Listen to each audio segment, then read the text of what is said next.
अपने प्राचीन इतिहास के लिए विश्व प्रसिद्ध है। यहाँ विश्व के सबसे पुराने नालंदा विश्वविद्यालय के अवशेष आज भी मौजूद है, जहाँ सुदूर देशों से छात्र अध्ययन के लिए भारत आते थे।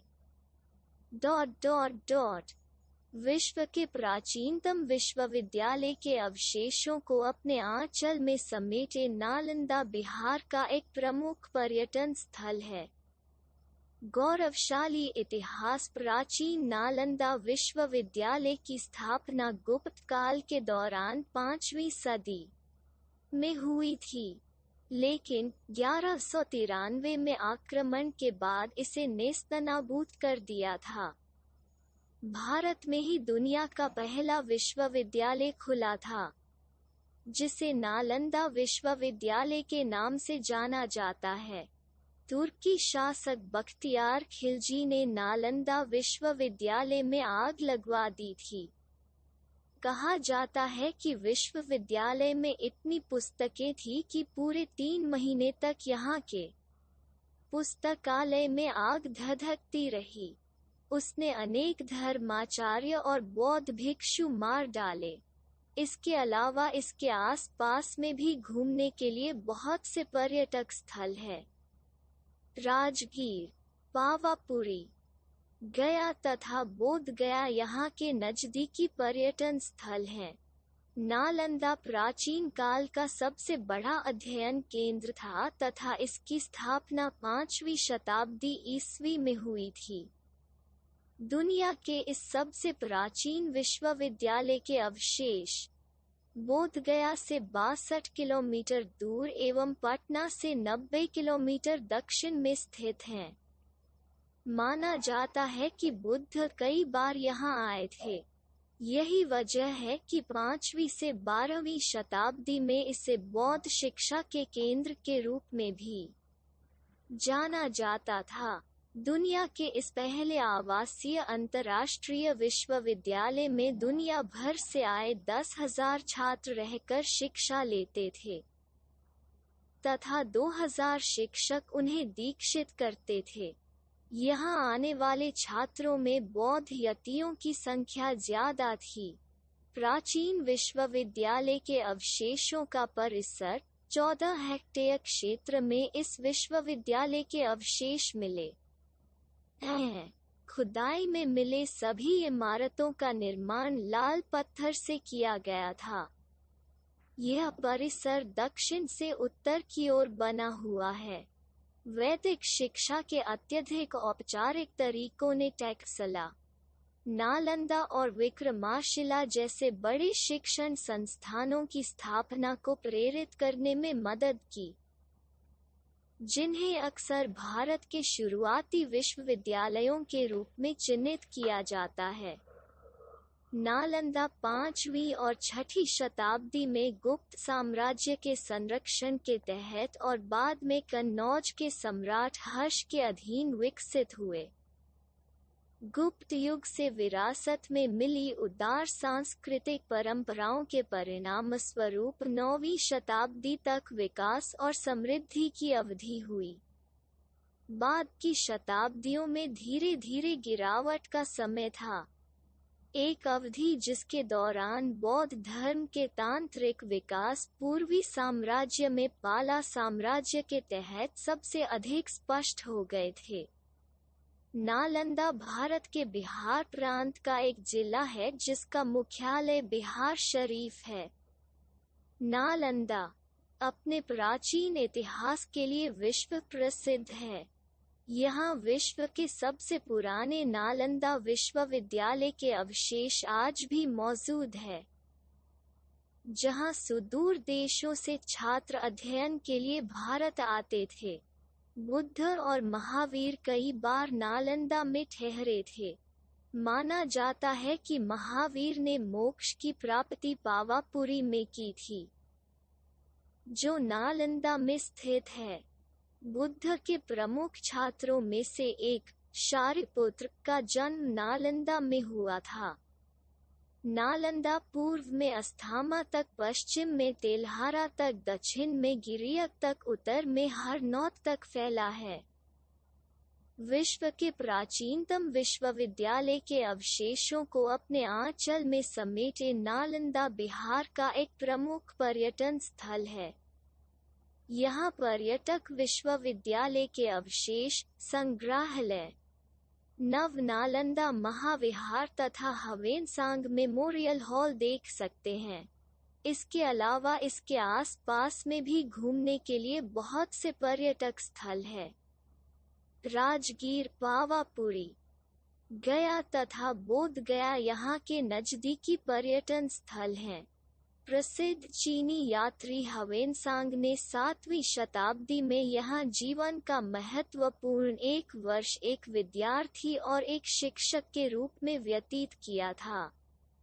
भगवान बुद्ध ने यहाँ उपदेश दिया था। भगवान महावीर भी यहीं रहे थे। प्रसिद्ध बौद्ध सारपुत्र का जन्म यहीं पर हुआ था। नालंदा में राजगीर में कई गर्म पानी के झरने हैं। इसका निर्माण कहा जाता है कि राजा बिंबिसार ने अपने शासन काल में किया था। राजगीर नालंदा का मुख्य सहारे है। ब्रह्मकुंड, सरस्वती कुंड और लंगटे कुंड यहाँ पर है। कई विदेशी मंदिर भी है यहाँ, चीन का मंदिर, जापान का मंदिर आदि। नालंदा जिले में जामा मस्जिद भी है जो कि बिहार शरीफ में पुल पर है। यह बहुत ही पुराना और विशाल मस्जिद है।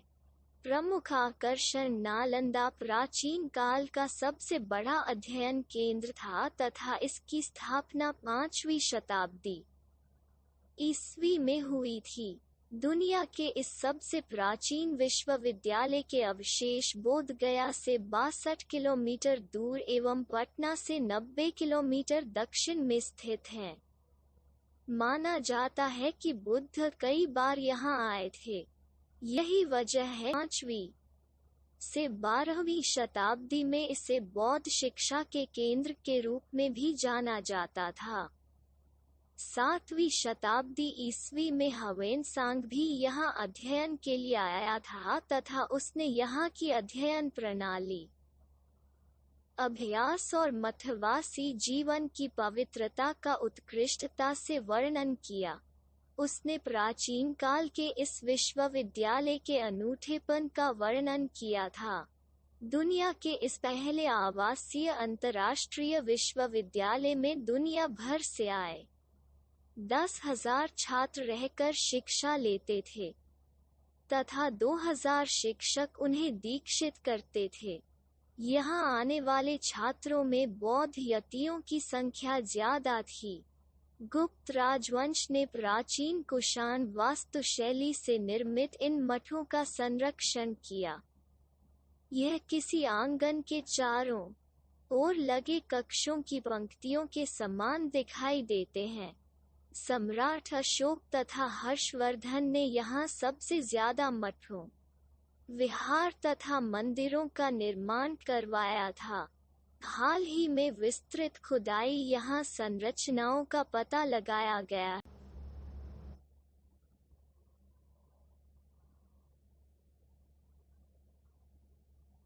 प्राचीन विश्वविद्यालय के अवशेषों का परिसर 14 हेक्टेयर क्षेत्र में इस विश्वविद्यालय के अवशेष मिले हैं।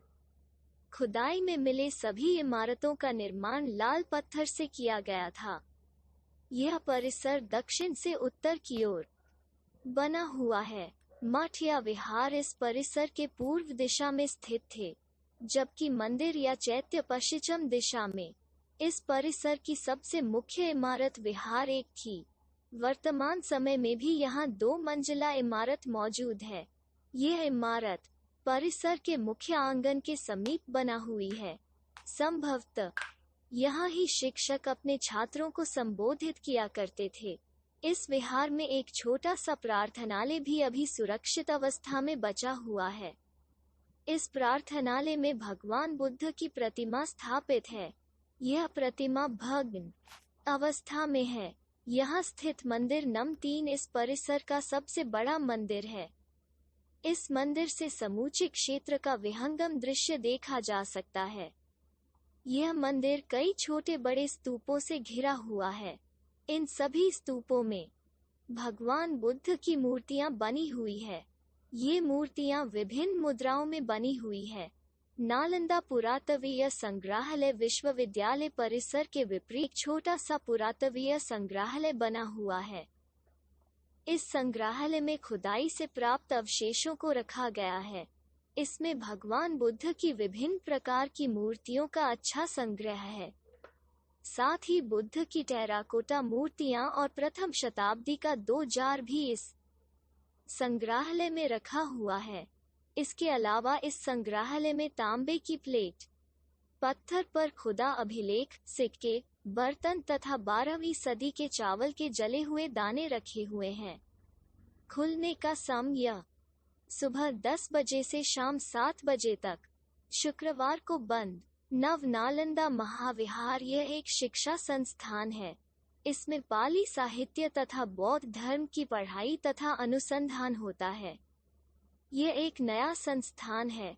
इसमें दूसरे देशों के छात्र भी पढ़ाई के लिए यहाँ आते हैं। हवेनसांग मेमोरियल हॉल यह एक नवनिर्मित भवन है। यह भवन चीन के महान तीर्थयात्री हवेनसांग की याद में बनवाया गया है। इसमें हवेनसांग से संबंधित वस्तुओं तथा उनकी मूर्ति देखी जा सकता है। निकटवर्ती स्थल सिलाव यह गांव नालंदा और राजगीर के मध्य स्थित है। यहाँ बनने वाली प्रसिद्ध मिठाई खाजा का स्वाद लिया जा सकता है। सूरजपुर बड़गांव यहाँ भगवान सूर्य का प्रसिद्ध मंदिर तथा एक झील है। यहाँ वर्ष में 2 बार मेले का आयोजन होता है। एक वैशाख अप्रैल मई तथा दूसरा कार्तिक अक्टूबर नवंबर महीने में। इन दोनों महीनों में यहाँ प्रसिद्ध छठ त्योहार मनाया जाता है। दूर दूर से लोग छठ उत्सव मनाने यहाँ आते हैं। आवागमन वायु मार्ग यहाँ का नजदीकी हवाई अड्डा पटना का जयप्रकाश नारायण हवाई अड्डा है, जो यहाँ से 89 किलोमीटर दूर है। कलकत्ता, रांची, मुंबई, दिल्ली तथा लखनऊ से पटना के लिए सीधी हवाई सेवा है। रेल मार्ग नालंदा में रेलवे स्टेशन है, लेकिन यहाँ का प्रमुख रेलवे स्टेशन राजगीर है। राजगीर जाने वाली सभी ट्रेनें नालंदा होकर जाती है। सड़क मार्ग नालंदा सड़क मार्ग द्वारा राजगीर 12 किलोमीटर, बोध गया 110 किलोमीटर, गया 95 kilometre, Patna 90 kilometre, Pawapuri 26 kilometre तथा बिहार शरीफ 13 किलोमीटर से अच्छी तरह जुड़ा है। यहाँ विश्व की प्राचीन पुस्तकें अभिलेख का संग्रह स्थित था, जो कि आक्रमण में नष्ट हो गया।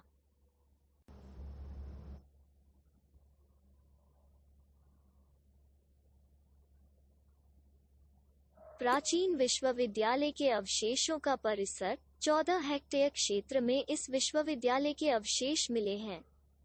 खुदाई में मिले सभी इमारतों का निर्माण लाल पत्थर से किया गया था। यह परिसर दक्षिण से उत्तर की ओर बना हुआ है। मठ या विहार इस परिसर के पूर्व दिशा में स्थित थे, जबकि मंदिर या चैत्य पश्चिम दिशा में। इस परिसर की सबसे मुख्य इमारत विहार एक थी। वर्तमान समय में भी यहाँ 2 मंजिला इमारत मौजूद है। यह इमारत परिसर के मुख्य आंगन के समीप बना हुई है। संभवतः यहाँ ही शिक्षक अपने छात्रों को संबोधित किया करते थे। इस विहार में एक छोटा सा प्रार्थनालय भी अभी सुरक्षित अवस्था में बचा हुआ है। इस प्रार्थनालय में भगवान बुद्ध की प्रतिमा स्थापित है। यह प्रतिमा भग्न अवस्था में है। यहाँ स्थित मंदिर नंबर 3 इस परिसर का सबसे बड़ा मंदिर है। इस मंदिर से समूचे क्षेत्र का विहंगम दृश्य देखा जा सकता है। यह मंदिर कई छोटे बड़े स्तूपों से घिरा हुआ है। इन सभी स्तूपों में भगवान बुद्ध की मूर्तियां बनी हुई है। ये मूर्तियां विभिन्न मुद्राओं में बनी हुई है। नालंदा पुरातत्वीय संग्रहालय विश्वविद्यालय परिसर के विपरीत छोटा सा पुरातत्वीय संग्रहालय बना हुआ है।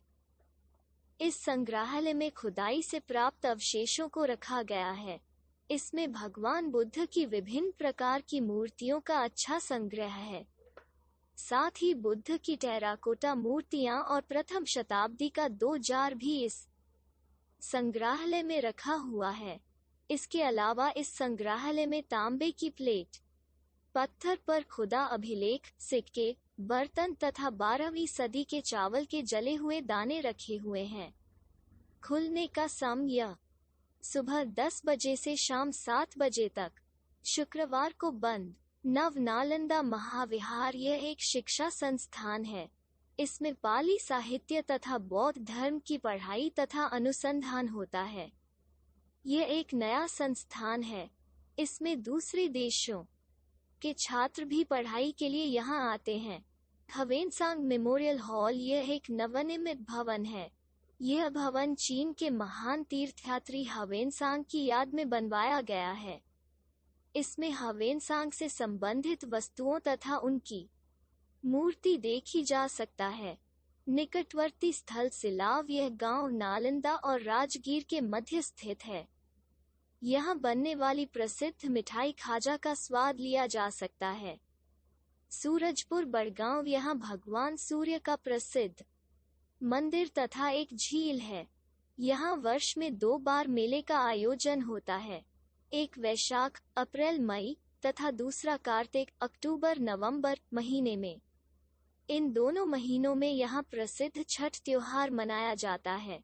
दूर दूर से लोग छठ उत्सव मनाने यहाँ आते हैं।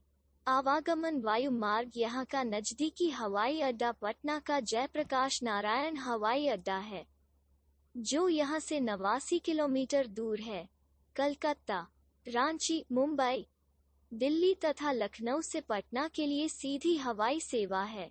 रेल मार्ग नालंदा में रेलवे स्टेशन है, लेकिन यहाँ का प्रमुख रेलवे स्टेशन राजगीर है।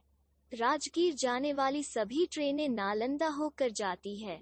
सड़क मार्ग नालंदा सड़क मार्ग द्वारा राजगीर 12 किलोमीटर, बोध गया 110 किलोमीटर, गया 95 kilometre, Patna 90 kilometre, Pawapuri 26 kilometre तथा बिहार शरीफ 13 किलोमीटर से अच्छी तरह जुड़ा है। यहाँ विश्व की प्राचीन पुस्तकें अभिलेख का संग्रह स्थित था, जो कि आक्रमण में नष्ट हो गया।